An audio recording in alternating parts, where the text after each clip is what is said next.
Shalom, shalom, chevra. It's an honor and delight to be here with Rav Alan Yuter, who teaches for Torat Reva, Jerusalem, after a career in the American Modern Orthodox Rabbinate. He also pursued an academic career focusing on Jewish legal theory and thought. He was ordained at JTS and NYU, the Israeli Chief Rabbinate, and holds Yadin from Rav David Weiss-Halivni. His PhD was from NYU in Hebrew literature. Rav Yuter is someone who pushes us forward in moral clarity and halachic clarity in modern Orthodoxy today. Rabbi Dr. Yuter, thank you for taking time. My name is Alan. Alan, thanks for taking time. So to jump right in your work, you distinguish between the ultra-Orthodox and modern Orthodox approaches to halakha, to Jewish law. Can you explain a little bit about some of the differences? Well, there are three ways law can be understood. Natural law, which is not that popular in Judaism. That's where one person intuits the mind of God. Legal realism, where law is what the judge says it is. And for a revelation system, we use legal positivism. This law is the law is the law. Our problem is we don't always believe that the law should be observed, but rather we use the law as an excuse to follow regnant culture. God didn't give a culture at Mount Sinai. He gave a law. Law changes with the times because when you have a formula, C equals 2 pi r, you change the radius, you change the circumference. The formula remains constant. Jewish legal system doesn't change. The way we apply it has to change if we have different realities before us. This was understood by two non-Orthodox rabbis, Friedrich Nietzsche and Marcel Foucault. Perspective counts. Mutatis mutandis. Situations are different. We behave differently. There are laws in the Talmud how to heal people. You will be sued for medical malpractice if you apply them today. Amazing. So what happens, many people think about this, what happens if there's a contradiction between the letter of the law and the needs of Klal Yisrael, the needs of the Jewish people, or the needs of a particular individual? Or stated differently, what happens when there's a legal clash with an ethical clash? Well, I don't believe that there's a difference between law and ethics, because every law has a normative value and an ethic has a normative value. The Jewish jurisprudence from Berkeley and Vienna, Hans Kelsen, says ethical laws are as subjective, but they're not enforceable.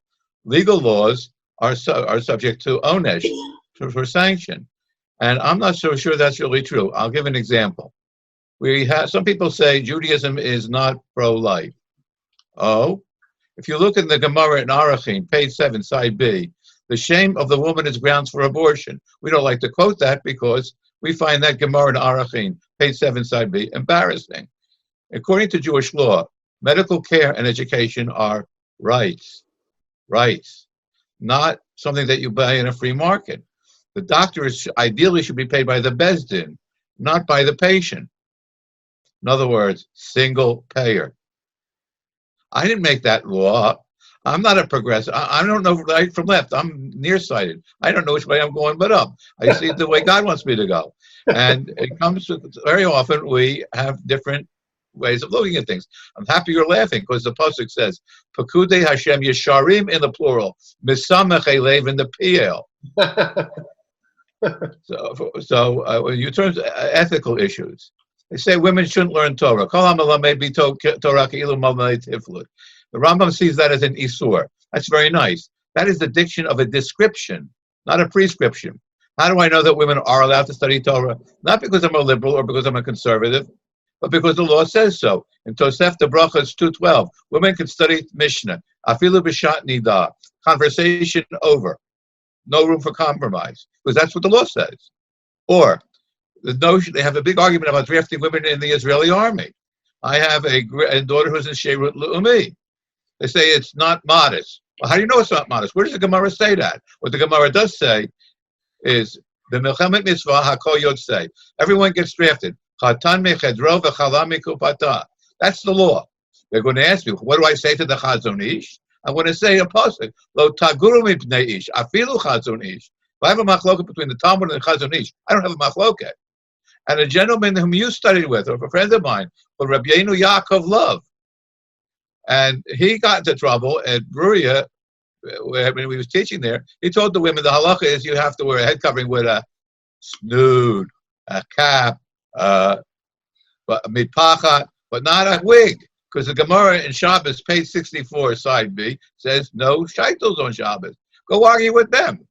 There are laws we don't like. We pretend they're not there. All the laws are there. You have to read the entire Torah. You have to use your head. The head has to be screwed into the rest of the body.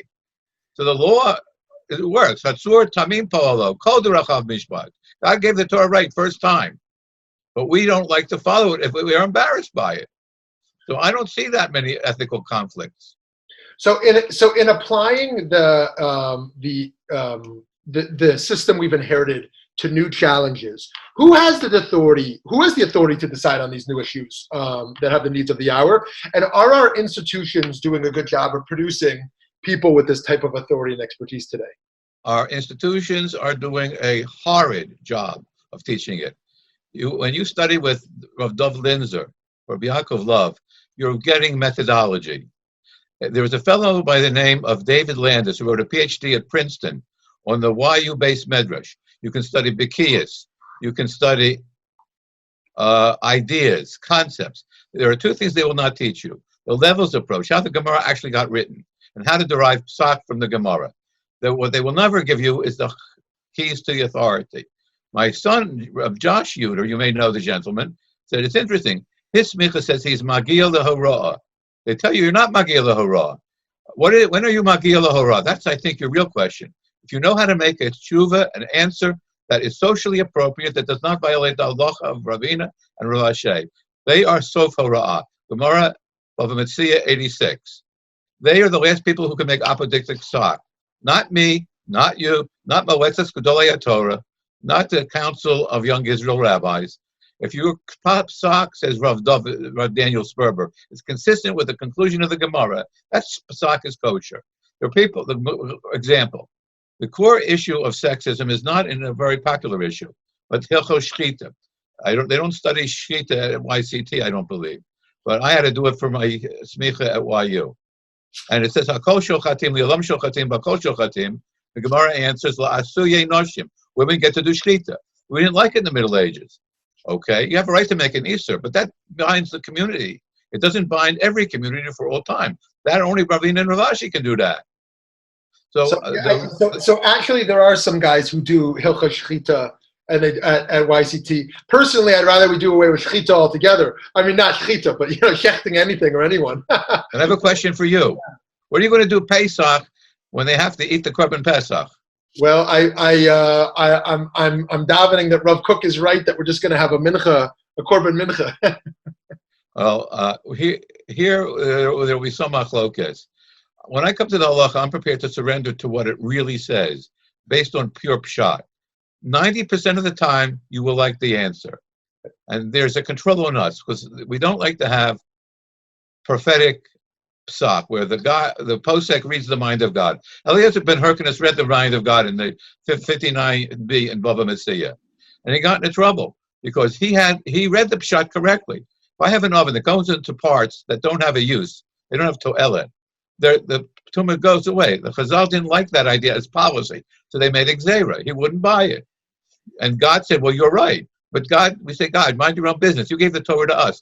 Masara liYehoshua. Once it was handed over, it's in our jurisdiction. God will punish us if we don't do it correctly. But it's not in God's place to intervene. We say, Nitzchuni v'nai, Nitzchuni v'nai. The Torah says you spit in the face of the guy who won't give yibum. It could be spit in front of him. Those are the words that God said. We have to fill what God said, not what we think God intended. Concept of das Torah does appear in the Torah. It appears in Sefer B'midbar. It says, Yodea das Elyon. Problem is, Bilam said that, not Moshe. We don't read the mind of God. We read God's words. And those words are right. And they're embarrassing.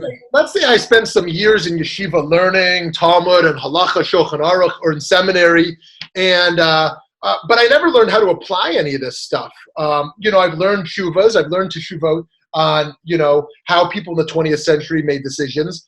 But what is my process? I'm living in 2020 in Israel, in Eretz Israel, or in America, and I have a pressing new challenge, a technological innovation, a gender or sexuality issue, and I don't see Gedolim around me who are wrestling with those issues. How do I begin to take Talmud and Shulchan Aruch or whatever else we have, and the tshuvas we've inherited, and how do I begin to apply the halach we've inherited to this new challenge that I'm looking at? And maybe you can even walk us through an example. Okay, I use the example of choice. No one likes to quote what they don't like. Rav Moshe says it's like murder. He comes from Roman Catholic Poland. He also said we don't do cremation because it's denial of Tchias HaMesim. That's fine. Do we have a source for that in our tradition, or is that in the Roman Catholic canon law? In other words, he was a product of his world, and we're all influenced by the product of our world, whether we admit it or not. The reason we need to learn Limudei Chol is to inoculate yourselves, to know where it's from and how to weigh it. We're told to use our heads. And you have a halacha in Rambam, Hilchos Mamrim, chapter 2, paragraph 4. In Bizman Min Hazmanim, you have an emergency. The Rav can suspend, not mevatel, suspend the law. Kedei lahakriv rabim ladat, to bring people back to religion. An interesting example. I got into heap big trouble when I was still a member of the Rabbinical Assembly. I thought that their response to using a car on Shabbat didn't work. Because fire is fire, and they call it combustion because it's fire. And I came across the Rambam in Mamrim 2:4. A Rav is allowed to suspend the law without a Sanhedrin. Afilu katan min harishonim. Kedei lahakriv rabim ladat. You have rabbinic discretion, not because we're legal realists, because the law itself says in an emergency, use your head or else you're dead. When we made a war against the Romans, we thought God would help us. God said, I didn't give you right to go to war against the Romans. Rabbi Akiva was wrong, and Rabbi Yochanan ben Zakkai, the pacifist, happened then to be right. You don't pick on armies bigger than you. In other words, we're supposed to use our heads. And the Rambam says we make Psak, Lefi Masha Hadat Noteh. And I don't agree we don't have poskim. Rabbi Riskin, Rabbi Hefter, Rabbi Love, Rabbi Linzer, Rabbi Daniel Sperber, my teachers, Rav Halivni and Rav Chacham Faur. They read Pshat, and all of them share one characteristic. They go back to the sources and say, what do they really say according to philology? You can't make a good psak on a bad reading. Now, Chazon Ish says we go by what our ancestors do. And Yirmiyahu Hanavi had a problem with that. You know why? Because according to tradition, he wrote the book of Eicha. And in Eicha chapter 5, Psak 7, it says, Avoseinu chata'u ve'enam, anachnu avodoseim zavalnu. Our ancestors didn't always get it right. We give them respect, we give them love, but we have to make up our own mind in our, what Foucault calls, our time horizon. Now, I don't always have the answers. That's why I pick up the phone and I call people. And I don't have, and there are halachas that I find uncomfortable, but God didn't ask me if I'm comfortable. Look, Avram Avinu asked Kadosh Baruch Hu, Ha'af tispet tzadikim rasha. In other words, Mr. God, you are unethical. Did Abraham pass a test or fail a test by asking that question? At the end of Sefer Eov, in chapter 42, God says to Mr. Eliphaz, you didn't speak about me, Nachon. I don't want a cheerleader. I want the questioning. You're not prepared to ask the question. Your faith is faulty. Rav Kook wrote that. You need a little bit of kfira to inoculate you from false belief and smugness. That's gaivadik. Yes. In other words, we don't have all the answers. You're allowed to say, I don't know. Okay, amazing. So I think my last question is, how do you think about the role of minhag makom in Psak today? This notion that we look to our local community for structure and for norms. Even Puk Chazi, we go out and look at what people are doing, But we live in an increasingly globalized society where people call a posek on the other side of the world, or they look online for a tshuva given in a different context. Do we still care about our local context more or less, or do we think about Klal Yisrael at large? I guess interplaying there also is how we think about the Ashkenazi Sephardi lineage. Well, if the local minhag does not violate the halacha of the Gemara, in my opinion, go with it. And if it violates the law of the Gemara, you have to figure a way to do the right thing and not do the minhag hamakom, in a way that doesn't cause machlokas. For example, I always sit for the 10 Commandments. And it's a machlokas between Rabbi Moshe Feinstein and Chacham Ovadia Yosef. 10 Commandments are not more important than anything else. Rav Moshe wants to keep Orthodox society unchanging because change dislocates. That's why the Chassam Sofer was so careful about it. Minhag chadash asur min Torah. But he also says minhag mevatel halacha, and that's wrong.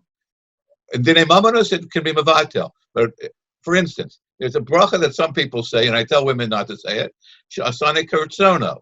That bracha doesn't appear in the Gemara. It's a sexist addition. Yes, it's sexist. The people after the Gemara have a right to make new brachas. Read my list. No new brachas. I'm not beating around the bush. Okay, Shkoyach, Rav Yuter, you should have a lot of bracha and hatzlacha in your continued work in teaching and writing. Thank you. Have a great day and a great Shabbos. Shkoyach, good Shabbos.